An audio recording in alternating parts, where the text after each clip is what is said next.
प्रदेश स्तर तक भाजपा की अंदरूनी कलह अब सड़कों पर दिखाई दे रही है।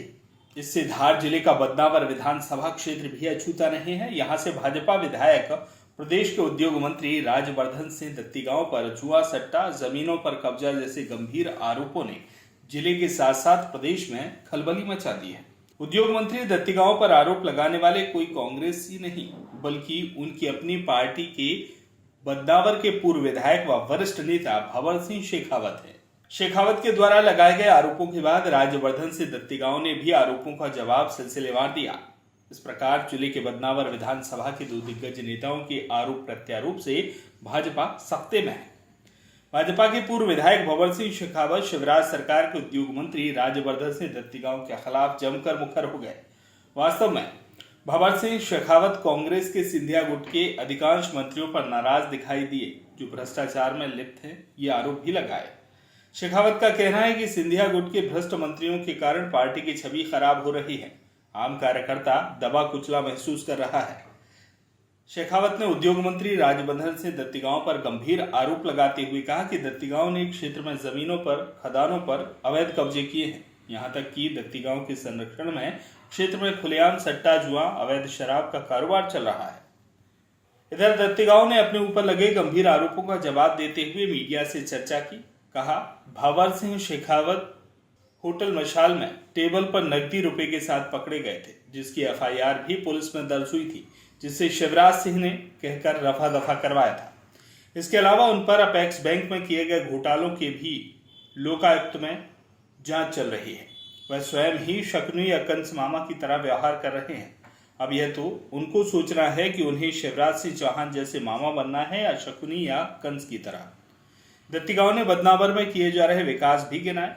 जो भी हो, लेकिन भाजपा में सिंधिया गुट के कांग्रेसियों के विलय के पश्चात उनका महिमा मंडन किया जाना भाजपाइयों को अंदर ही अंदर खल रहा है, जो अब खुलकर सामने आ गया। भाजपा संगठन में ऐसे अनेक वरिष्ठ नेता व कार्यकर्ता हैं जो कांग्रेस से भाजपा में आए नेताओं को लेकर असंतुष्ट हैं। प्रदेश में विधानसभा चुनाव नजदीक है और ऐसे में भाजपा में आपसी विवाद या यूं कहें कि बगावत कहीं भाजपा के लिए नुकसानदायी साबित न हो जाए।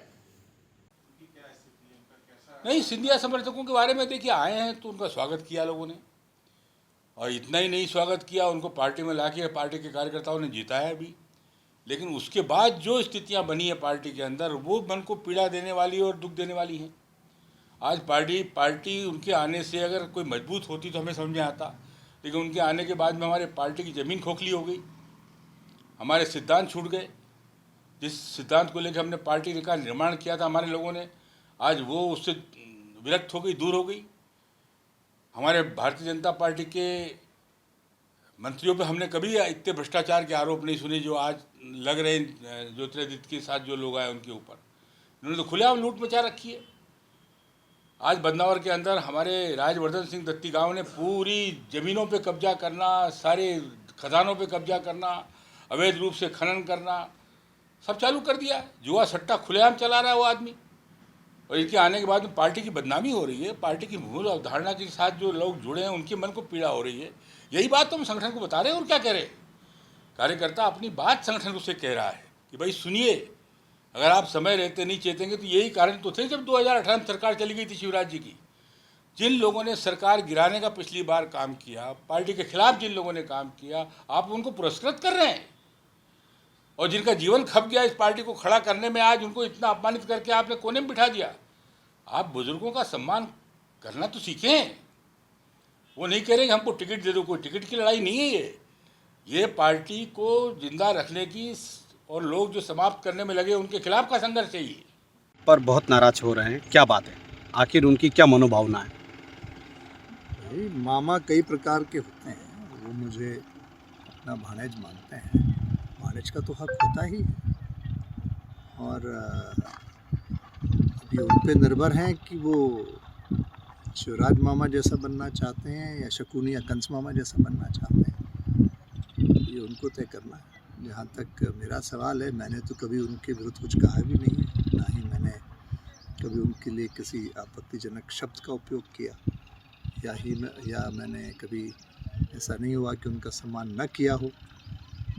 क्यों नाराज है मुझे नहीं पता, ये बात ज़रूर है कि वो मेरे सामने 2 चुनाव लड़े। एक चुनाव वो मुझसे 9,000 वोट से जीते और दूसरा चुनाव वो बदनावर के इतिहास में सबसे ज़्यादा वोट से 41,000 की प्रचंड पराजय उन्हें देखनी पड़ी। तो ये जनमत था, जैसा मैंने जनमत स्वीकारा 2013 में। और जब लोगों ने मुझसे पूछा कि क्या कारण रहे हार के, तो मैंने सार्वजनिक रूप से कहा हो सकता है मुझ में कोई कमी रही होगी, इसलिए चुनाव हारा। आप पर भ्रष्टाचार तो और जब जमीन 2018 में वो चुनाव हारे तो उनको भी ये स्वीकारना चाहिए कि उनमें क्या कमी रही होगी कि 5 साल में जिस जनता ने उन्हें 9,000 से जिताया तो उसी जनता ने उन्हें 41,000 से हरा दिया और उनको पॉलिटिकल रिटायरमेंट की और बाध्य कर दिया। आप पर भ्रष्टाचार, जमीन पर कब्जा और सट्टे जुए के आरोप लगा रहे हैं। सट्टे जुए का कहीं से कहीं तक मुझसे कोई लिंक प्रमाणित नहीं कर सकता। भंवर सिंह जी पे तो स्वयं केस था धृत अधिनियम का, उनका इलेक्शन एफिडेविट 2013 का निकाल के दिए। होटल मशाल में उन पे एफआईआर है, उस एफआईआर में लिखा है होटल मशाल पे छापा पड़ा, भंवर सिंह जी टेबल के ऊपर कैश के साथ पकड़ा है। जो सट्टे के केस में जो उन्होंने बाद में निवेदन करके शिवराज सिंह जी से या सरकार से केस वापस करवाया। और भ्रष्टाचार का लोकायुक्त का उन पे केस रजिस्टर्ड है। लोकायुक्त का केस अपेक्स बैंक के घोटाले पर उन पे केस हुआ है। मुझ पे कौन सा जुए सट्टे का केस है? मुझ पे कौन सा लोकायुक्त का केस है? सिंधिया के आने से भाजपा की जमीन खाली हुई, सिद्धांत छूट गए।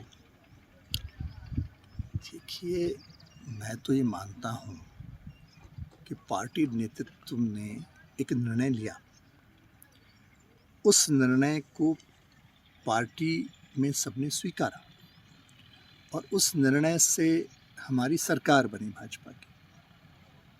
और हम सिद्धांतों का और दिशा निर्देशों का अनुसरण कर रहे हैं। कौन से सिद्धांत छूटे हैं इस पर वो प्रकाश डालें, क्या गलत हुआ इस पर वो प्रकाश डालें। और जब उपचुनाव हुए तो सभी कार्यकर्ताओं धार से सुरेश तिवारी की रिपोर्ट।